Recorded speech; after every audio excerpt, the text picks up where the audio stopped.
विकास का, आस और विश्वास का, जन जन के जीवन की खुशहाली का दर्पण, जन जन के जीवन की खुशहाली का दर्पण। ये है कृषि दर्शन, ये है कृषि दर्शन, ये है कृषि दर्शन।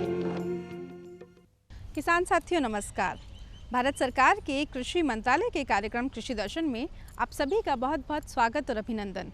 और मैं हूं आपके साथ दीपा सिंह। किसान साथियों, भारतीय कृषि के समक्ष कई तरह की प्राकृतिक आपदाएं और विपदाएं आती हैं, जिनमें कि अंधड़ है, तूफान है, ओलावृष्टि है, अनावृष्टि है, सूखा पड़ना, बाढ़ इत्यादि कई समस्याएं हैं, जैसे कि ग्लोबल वार्मिंग, पारिस्थितिकी असंतुलन शामिल हैं। इन परिस्थितियों से निपटने के लिए, इन आपदाओं से निपटने के लिए हमें प्रबंधन की आवश्यकता होती है। तो आज कार्यक्रम कृषि दर्शन में हम खास तौर पर बात करेंगे आपदा प्रबंधन की।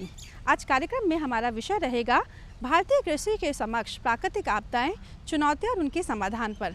तो चलिए देर किस बात की, आइए कार्यक्रम की शुरुआत करते हैं। लेकिन उससे पहले देख लेते हैं हमारा पहला सेगमेंट, खबरें खेती की। किसान भाइयों नमस्कार। खबरें खेती की में आपका स्वागत है। आइए सबसे पहले नजर डालते हैं खेती से जुड़ी आज की कुछ खास खबरों पर। केंद्रीय कृषि मंत्री ने काजरी के कार्यों की प्रशंसा। प्रदेश में खरीफ फसल की रिकॉर्ड पैदावार के आसार। हनुमानगढ़ वन विभाग की नर्सरी में फलदार पौधे उपलब्ध होंगे। और किसान भाई सितंबर माह में तैयार करें गोभी की नर्सरी। केंद्रीय कृषि मंत्री नरेंद्र सिंह तोमर ने काजरी के कार्यों की सराहना करते हुए कहा कि काजरी इजरायल से भी अच्छा काम कर रही है।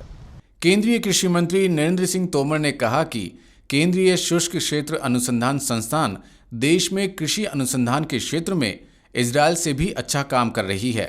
काजरी के अनुसंधानों से क्षेत्र को फायदा हुआ है। कृषि मंत्री नरेंद्र सिंह तोमर ने जोधपुर में काजरी की 4 नई सुविधाओं के लोकार्पण अवसर पर यह बात कही। उन्होंने कहा कि केंद्र सरकार किसानों की मदद के लिए लगातार तत्पर है। केंद्र सरकार ने न्यूनतम समर्थन मूल्य की दरों को 1.5 गुना कर दिया है। कृषि क्षेत्र के लिए 1 लाख करोड़ का इंफ्रा फंड तैयार किया गया है। आने वाले समय में किसानों को इस इंफ्रा फंड का लाभ मिलने लगेगा। इस अवसर पर काजरी संस्थान से जुड़े प्रगतिशील किसानों को सम्मानित किया गया। केंद्रीय कृषि मंत्री नरेंद्र सिंह तोमर ने जल शक्ति मंत्री गजेंद्र सिंह शेखावत और केंद्रीय कृषि राज्य मंत्री कैलाश चौधरी के साथ नवनिर्मित सभागार, इंडोर स्टेडियम और वाटर ट्रीटमेंट प्लांट का लोकार्पण किया। प्रदेश में अच्छे मानसून के चलते खरीफ की अच्छी बुवाई हुई है। इससे प्रदेश में रिकॉर्ड पैदावार की संभावना व्यक्त की जा रही है। राज्य में इस साल सभी संभागों में अच्छी मानसूनी बरसात के कारण खरीफ फसलों की अच्छी बुवाई हुई है। जानकारों का अनुमान है कि प्रदेश में इस साल खरीफ फसलों की पैदावार का नया रिकॉर्ड स्थापित होगा। एक मोटे अनुमान के अनुसार इस साल ज्वार, बाजरा और मक्का का 10 से 12% रकबा बढ़ा है। वहीं कॉटन की 2% तो गवार की 30% अधिक क्षेत्र में बुआई के समाचार हैं। यदि आगे भी सब कुछ सामान्य रहा तो मूंग की 9 लाख टन, मोठ की 2 लाख टन, उड़द की 1 लाख टन पैदावार रहने के आसार हैं। इसी तरह से ग्वार की पैदावार 15 लाख टन आने की संभावना व्यक्त की जा रही है। प्रदेश में कॉटन की पैदावार भी गए साल से अधिक रहने की संभावना है। राज्य में बाजरा की 46 लाख हेक्टेयर, ग्वार की 32 लाख हेक्टेयर, मूंग की 21 लाख हेक्टेयर, मोठ और मक्का की 10-10 लाख हेक्टेयर, सोयाबीन की 12 लाख और मूंगफली की 8 लाख हेक्टेयर में बुवाई हुई है। इससे किसानों के साथ ही कृषि पैदावार का कारोबार करने वाले व्यापारी भी उत्साहित हैं। हनुमानगढ़ वन विभाग की नर्सरी में किसानों को इजरायल तकनीक के फलदार पौधे सस्ती दरों पर उपलब्ध हो सकेंगे। हनुमानगढ़ जिले के किसानों को करीब 3 साल बाद वन विभाग की नर्सरी से इजरायल तकनीक पर आधारित फलों के पौधे सस्ती दर पर उपलब्ध हो सकेंगे। अब तक किसानों को हरियाणा, पंजाब आदि प्रदेशों से इन पौधों के प्लांट खरीदने पड़ते थे। मांगियाना में अमरूद, किन्नू, माल्टा आदि के पौधों की कीमत 100 रुपये प्रति पौधा है। वहीं वन विभाग की नर्सरी में इन पौधों को करीब 30 से 35 रुपए में तैयार किया जाएगा। यहाँ वन विभाग की नर्सरी में सिरसा से 250 पौधे लाकर मदर ब्लॉक लगाया गया है। इनमें अमरूद के हिसार सफ़ेदा किस्म के 20 पौधे, माल्टा के ब्लड रेड किस्म के 15 पौधे, अनार की भांगवा सुपर किस्म के 20 पौधे, कागजी नींबू के 6 पौधों के साथ बाकी फालसा के पौधे लगाए गए हैं। वन विभाग ने इस साल 1500 हेक्टेयर में पौधारोपण किया है और 1,30,000 पौधों का वितरण किया गया है। इजराइल किस्म के पौधों की देखभाल व उनसे पौध तैयार करने के लिए अधिकारियों की जिम्मेदारी तय की गई है, ताकि नई किस्म की पौध सस्ती दर पर किसानों को आसानी से उपलब्ध हो सके। किसान भाइयों के लिए गोभी की नर्सरी तैयार करने के लिए सितंबर माह उपयुक्त समय है। इस समय बंद गोभी और फूल गोभी दोनों की ही नर्सरी तैयार की जा सकती है। सितंबर माह में बागवानी कार्य में किसान भाई फूल गोभी व बंद गोभी की नर्सरी तैयार कर सकते हैं। गोभी की नर्सरी के लिए पूसा सुक्ति, पूसा पोषजा प्रजातियों की नर्सरी की जा सकती है। इसी तरह से बंद गोभी के लिए किसान भाई गोल्डन एकर, पूसा कैबेज हाइब्रिड 1 प्रजाति की नर्सरी तैयार कर सकते हैं। नर्सरी तैयार करते समय कृषि विशेषज्ञों की सलाह के अनुसार तैयारी करें और अच्छी गुणवत्ता के प्रमाणित बीजों के साथ ही उनके सुझाए अनुसार बीजोपचार करें, ताकि फसल को रोगों से बचाया जा सके। विशेषज्ञों की सलाह के अनुसार ही संतुलित मात्रा में उर्वरकों का उपयोग करें। इसी समय अगेती गाजर की पूसा वृष्टि किस्म की बुआई भी की जा सकती है। किसान भाइयों, खबरें खेती की में आज बस इतना ही। आप देखते रहिए कृषि दर्शन। नमस्कार। किसान साथियों, कार्यक्रम में एक बार फिर आप सभी का बहुत बहुत स्वागत है। किसान साथियों, आज खास तौर पर हम बात करेंगे भारतीय कृषि के समक्ष प्राकृतिक आपदाओं की, चुनौतियों की और उनके समाधान की। और जैसा कि आप सभी जानते हैं कि भारत एक कृषि प्रधान देश है। हमारे जो भी किसान हैं वो खास तौर पर किसानी में कृषि पर ही आधारित रहते हैं, क्योंकि इनकी आय का यही एक महत्वपूर्ण जरिया है।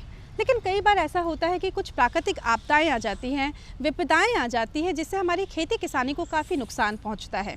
तो किस तरह से हम इन आपदाओं का प्रबंधन करें, किस तरह से हमारे किसानों की जन भागीदारी भूमिका इसमें होनी चाहिए, आज हम इन तमाम बातों पर बातचीत करेंगे। आज हम खास तौर पर बात करेंगे भारतीय कृषि के समक्ष प्राकृतिक आपदाएं और उनके प्रबंधन के बारे में। और इस विषय पर जानकारी देने के लिए आज कार्यक्रम में हमने आमंत्रित किया है इस विषय के खास विशेषज्ञ डॉक्टर हरीश सामरिया जी को। आप हैं आपदा प्रबंधन विशेषज्ञ एवं सलाहकार, सचिवालय जयपुर। डॉक्टर साहब, आपका बहुत बहुत स्वागत हमारे कार्यक्रम कृषि दर्शन में। डॉक्टर साहब, जैसा कि हम सभी जानते हैं कि भारत एक कृषि प्रधान देश है और हमारे किसानों की आमदनी का जरिया है खेती करना। लेकिन कई बार ऐसा होता है कि प्रकृति के विपरीत कई तरह की परिस्थितियां आ जाती हैं, जिससे हमारी खेती को काफ़ी नुकसान पहुंचता है, जान माल की हानि होती है। तो ये प्राकृतिक आपदाएं जो हमारे देश में ज़्यादातर आती हैं, इनसे निपटने का चुनौतियाँ क्या हैं, इनसे निपटने का समाधान क्या है, इसके बारे में आपसे जानना चाहेंगे। प्राकृतिक आपदाएँ क्या है, इसके बारे में आपसे जानना चाहेंगे। प्राकृतिक आपदाओं को बात करें तो हम बात करेंगे बाढ़, सूखा, भूकंप, भूस्खलन और चक्रवात जो साइक्लोन्स हैं। इस तरह की ये आपदाएं होती हैं और इन आपदाओं के कारण किसी न किसी रूप में हमारी कृषि प्रभावित होती है। यदि हम बात करें बाढ़ की, तो बाढ़ के कारण तकरीबन बात करें तो 40 मिलियन हेक्टेयर भूमि हमारी बाढ़ से प्रभावित है। अगर भौगोलिक क्षेत्र की बात करें तो देश के 8वें भाग का हिस्सा इस बाढ़ की समस्या से ग्रसित है। तो इस फ्लड का जो बाढ़ आ जाती है हमारी, और बाढ़ के कारण हमारी न केवल एग्रीकल्चर प्रभावित हो रही है, बल्कि एग्रीकल्चर जो लैंड है, हमारी भूमि है, वो भी बाढ़ के कारण प्रभावित हो रही है। इसी प्रकार सूखे की बात करें, राजस्थान के संदर्भ की बात करें तो सूखा एक साइलेंट डिजास्टर है जो धीरे धीरे आता है। और इस डिजास्टर की सिचुएशन में हमारा क्या प्लान रहेगा, इस प्लान को हमें समझना होगा और किस तरह से इसका मैनेजमेंट किया जा सकता है। इसी प्रकार अग्नि की बात करें, ये भी एक तरह की प्राकृतिक आपदाएं। कई बार काफ़ी वनों में आग लग जाती है, फसलों की हमारी बर्बाद खराब हो जाती है। इस तरह की ये बहुत सारी आपदाएं हैं। हम साइक्लोन्स जैसे राजस्थान में नहीं आते हैं, लेकिन हमारे जो पूर्वी तट है वहाँ साइक्लोन्स आते हैं, उससे भी हमारी फसलों को नुकसान हो रहा है। तो ये बहुत सारी आपदाएं हैं प्राकृतिक जिनसे हमें नुकसान हो रहा है। जी डॉक्टर साहब, आपने जो सामान्य प्राकृतिक आपदाएं हैं जो देश में ज़्यादातर आती है उसकी बात करी। अगर हम राजस्थान के परिप्रेक्ष्य में बात करें तो राजस्थान के संदर्भ में ऐसी कौन सी आपदाएं ज़्यादा है जो प्रभावित करती है हमारी राजस्थान की कृषि को?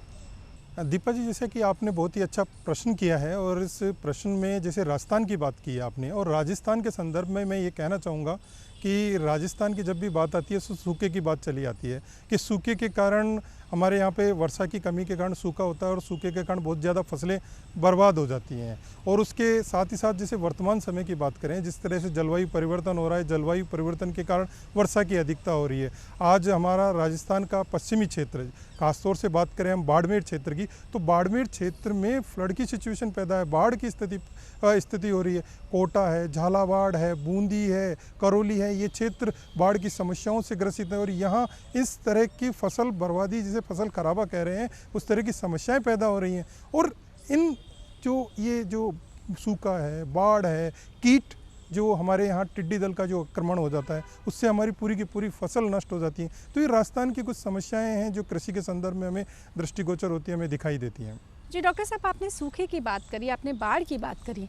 एक बहुत ही ज़्यादा प्रमुख जो संकट है वो जलवायु परिवर्तन का माना जाता है, या फिर हमारे जो भी पेड़ है उनका अंधाधुंध जो कटाई हो रही है ना, उसका काफ़ी ज़्यादा संकट मंडराया हुआ है। तो इससे निपटने के क्या प्रयास होने चाहिए और इसका हमारी खेती पर क्या असर पड़ता है, इसके बारे में भी आपसे जानना चाहेंगे। दीपा जी, जैसे आपने जो कहा वो बिल्कुल सही है, क्योंकि वर्तमान समय में जलवायु परिवर्तन एक बहुत बड़ी समस्या के रूप में दृष्टिगोचर हो रहा है और इस समस्या के कारण तापमान में वृद्धि हो रही है। हम देख रहे हैं कि हमारे गर्मी के समय में तापमान 45 डिग्री के आसपास चला जाता है। दूसरी बात करें, कभी अतिवृष्टि हो जाती है, कभी अनावृष्टि हो जाती है। अभी जैसे बाड़मेर की जैसे मैंने बात की, वहाँ पे पूरा का पूरा अतिवृष्टि हो रही है। इस तरह की परिस्थितियाँ पहले वहाँ पे डेवलप नहीं थी। अब हम बात करें इसके अलावा जो जलवायु परिवर्तन है, उसमें हम जो टेम्परेचर में जो इंक्रीज हो रहा है और जो हम पेड़ों का अंधाधुंध दोहन कर रहे हैं, उस दोहन के कारण जलवायु में परिवर्तन हो रहा है और ये परिवर्तन फसलों में महसूस हो रहा है। और जो ये फसलों में परिवर्तन हो रहा है, इससे हमारी उत्पादकता, जो फसल की जो हम कृषि उत्पादकता की बात कर रहे हैं, वो कम होती चली जा रही है। जी डॉक्टर साहब, आपने बिल्कुल सही बात करी कि जो भी प्राकृतिक परिस्थितियाँ आती हैं, विपदाएं आती हैं, किस तरह से हमारी जो भी खेती किसानी है उस पर काफ़ी विपरीत प्रभाव डाल रही है। इनसे निपटने का हमें खास तौर पे प्रयास करना चाहिए। अगर हम बात करें पूर्वानुमान की, कि हमारा किसान जब खेती कर रहा है तो कैसे उसको पूर्वानुमान लग जाए कि कोई विपदा आने वाली है, तो उसका क्या हमारे किसानों के लिए क्या प्रयास होना चाहिए? पूर्वानुमान किसी भी डिजास्टर के समय अगर हमें पहले किसी आपदा के बारे में पता चल जाए तो हम उसका मैनेजमेंट बहुत ही काफ़ी अच्छी तरीके से कर सकते हैं। और वर्तमान समय में सूखे के संबंध में या बाढ़ के संबंध में हमारे पास सुदूर संवेदन तकनीक उपलब्ध है, जिससे कि हम पूर्वानुमान लगा लेते हैं। लेकिन हमारा किसान भी पूर्वानुमान लगाने में कृषि वैज्ञानिक की तरह रोल अदा करता है। हम बात करें इस संदर्भ में, मुझे 4 लाइनें याद आ रही हैं कि दोहे टिड्डी दोहे कातरा, दोहे टिड्डी दोहे कातरा, दोहे मूसा दोहे सांप, दोहे टिड्डी दोहे कातरा, दोहे मूसा दोहे सांप, दोहे मुँह दुर्भग पड़ो। यहाँ जो दुर्भग शब्द क्या है वो अकाल से कहा गया है। दुर्भग का अर्थ अकाल से कहा है। दोहे मुँह दुर्भग पड़ो, दोहे मुँह छड़े ताप। इस पूरे जो 4 लाइनें हैं उसका जो आशय वो ये है कि हमने हमारे जो मृगशिरा जो नक्षत्र होता है, जो कि जून के मिड वे में आता है, इसको हमने 14 दिन में डिवाइड किया है। और इस नक्षत्र के पहले व दूसरे दिन अगर हवा की रफ्तार सही रहती है, अच्छी रहती है, तो दोहे टिड्डी, टिड्डी जैसे आक्रमण फसलों में नहीं होता है। ये एक हमारा पूर्व ज्ञान था। अगर इस तरह का ज्ञान हमारे किसानों को रहेगा तो वो इससे काफ़ी लाभ प्राप्त कर सकते हैं। इसके अलावा दोहे कातरा, कातरा एक ऐसा रोग है जो फसलों में लग जाता है और फसल को बिल्कुल नष्ट कर देता है। अगर हमें पता है कि तीसरे व चौथे दिन अगर हवा की रफ्तार सही रहती है तो हम ये पूर्वानुमान लगा सकते हैं कि ये फसल में इस तरह का जो कातरा नामक रोग है वो नहीं होगा। इसी प्रकार हम बात करें अकाल की, कि अगर 9वें व 10वें दिन अगर हवा की रफ्तार मृगशिरा नक्षत्र में बिल्कुल सही रहती है तो हम ये अनुमान लगा सकते हैं कि इस समय अकाल की संभावनाएं नहीं रहेंगी। तो मेरा कहने का पूरा सेंस ये है कि हमें हमारा जो पूर्व ज्ञान है, जो हमारे पूर्वजों से मिला है, और जो वर्तमान ज्ञान है जिसकी मैं बात कर रहा हूँ सुदूर संवेदन तकनीक की, दोनों का समावेश होना चाहिए। इससे हमारे पूर्वानुमान बिल्कुल सही बैठेंगे और किसानों को जो इन्फॉर्मेशन सही समय पर मिलेगी तो वो इसके लिए मैनेजमेंट भी बहुत अच्छे से कर सकेंगे। जी डॉक्टर साहब, आपने बिल्कुल सही बात की कि हमारा जो किसान है वो ख़ास तौर पर जो ट्रेडिशनल किसान की हम बात करते हैं, परंपरागत किसान की बात करते हैं, जिन्हें खेती किसानी में जब पूर्वानुमान की हम बात करते हैं तो उन्हें पता नहीं चल पाता, लेकिन आपने जैसे कहा कि पूर्वज हमारे जो है वो हवा के संवेग से इस चीज़ का पता लगाया करते थे, और आज का जो किसान है, प्रोग्रेसिव फार्मर है, वो सुदूर संवेग तकनीकी के माध्यम से भी इसका पता लगा सकता है।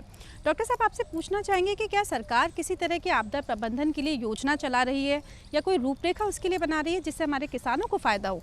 इसके बारे में आप क्या कहना चाहेंगे? हाँ, बिल्कुल आपने सही कहा कि जो गवर्नमेंट है, जो भारत सरकार है, इस संबंध में काफ़ी योजनाएं चला रही हैं। इस समय जो national agriculture disaster management plan नवंबर 2020 में बना है, और इस प्लान में ये तय किया गया है कि इस तरह की जो डिजास्टर आती हैं, प्राकृतिक आपदाएं आती हैं, जैसे बाढ़ है, सूखा है, भूकंप है, भूस्खलन है, हिमस्खलन है, और जो साइक्लोन्स आ रहे हैं, इन तरह की आपदाओं में किस तरह का मैनेजमेंट होगा, एक किसान के लिए एक ड्राफ्ट तैयार किया गया है इसके लिए। साथ ही साथ जितने सभी सरकारी विभाग हैं, उनके इस तरह की आपदाओं में क्या क्या कर्तव्य हैं, क्या अपने रोल किस तरह से अदा करेंगे, वो इस पॉलिसी के अंदर कहा गया है। साथ ही साथ गवर्नमेंट, भारत सरकार ने सस्टेनेबल डेवलपमेंट गोल्स, जो 17 गोल्स हैं, वो निर्धारित किए हैं। इनमें से 4 गोल्स एग्रीकल्चर से रिलेटेड हैं।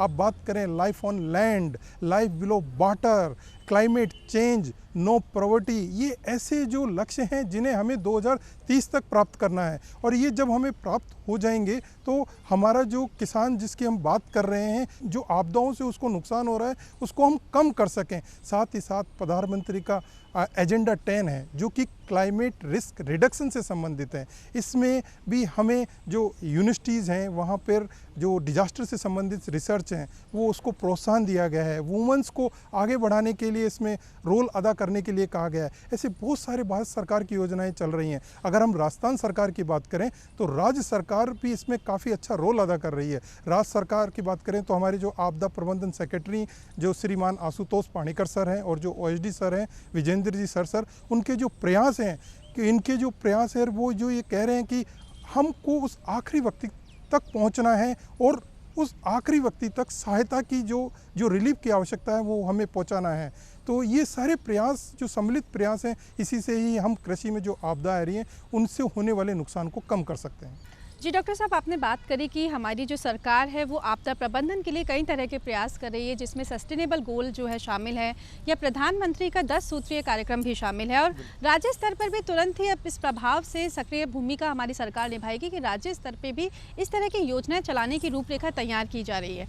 अगर हम बात करें जन भागीदारी की, तो आपदा आने के बाद हमारी जन भागीदारी क्या होनी चाहिए, उनकी क्या सक्रिय भूमिका होनी चाहिए, इसके बारे में भी आपसे जानना चाहेंगे। बिल्कुल, आपका ये क्वेश्चन बहुत ही अच्छा है, क्योंकि किसी भी आपदा के लिए हम हमेशा, ये हमारा एक रहता है कि सरकार क्या कर रही है, लेकिन उस आपदा की स्थिति में हमारा क्या रोल है, ये बहुत इंपॉर्टेंट रोल अदा करता है। क्योंकि सबसे पहले अगर आपको किसी भी आपदा के समय, बाढ़ के समय या सूखे के समय आपकी सहायता करने के लिए अगर कोई होगा तो आपका पड़ोसी है।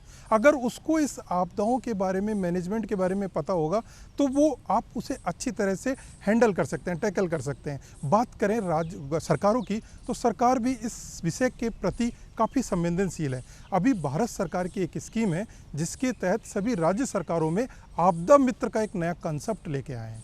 और ये आपदा मित्र कौन है? ये आपदा मित्र वो हैं जो गाँवों में जाएंगे, लोगों को इस तरह के डिजास्टर की परिस्थिति के अंदर अवेयर करेंगे कि इस तरह के, अगर मान लीजिए कि सूखा पड़ रहा है तो आप किस तरह की फसल को किस तरह से, मतलब अपने जो नुकसान को वो कम कर सकते हैं। इसके साथ साथ आप आपदा मित्र का ये भी रोल रहेगा कि वो वहाँ जाके लोगों को ट्रेनिंग दें और ये बताएं कि न केवल सूखे की स्थिति में, बाढ़ की स्थिति में आपका क्या रोल होगा, कैसे आप लोगों को सहायता कर सकते हैं। तो ये सारे सम्मिलित प्रयास हैं जो हमें किए जा रहे हैं हमारे द्वारा।